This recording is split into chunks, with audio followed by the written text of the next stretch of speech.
Seorang warga sipil bernama Anhi Armianti, 40, tewas setelah menjadi korban penganiayaan berat yang dilakukan oleh orang tak dikenal, OTK, di Jalan Sosial, Distrik Dekai, Kabupaten Yahukimo, pada Sabtu, 18 Oktober 2025, sekitar pukul 19.55 WIB. Kejadian ini pertama kali terdeteksi melalui laporan radio Hendi Talki, HT, jajaran Polres Yahukimo, yang menerima informasi adanya aksi penikaman dan penganiayaan terhadap warga di lokasi kejadian. Menanggapi laporan tersebut, tim gabungan dari Satgas Operasi Damai Kartens dan personel Polres Yahukimo segera diterjunkan ke lokasi untuk melakukan penanganan cepat. Korban yang diketahui berdomisili di Kompleks Yakini, Jalan Sosial, segera dievakuasi ke RSUD Dekai untuk mendapatkan perawatan medis. Namun sayangnya, korban dinyatakan meninggal dunia akibat luka parah yang dideritanya.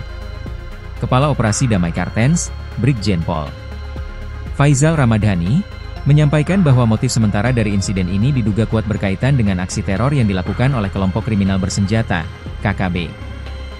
Serangan ini diperkirakan merupakan upaya teror yang dilakukan oleh KKB untuk menciptakan ketakutan di tengah masyarakat, ujar Faizal.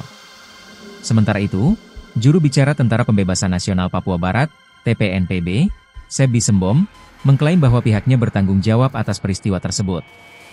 Ia juga menyatakan bahwa korban merupakan bagian dari aparat intelijen.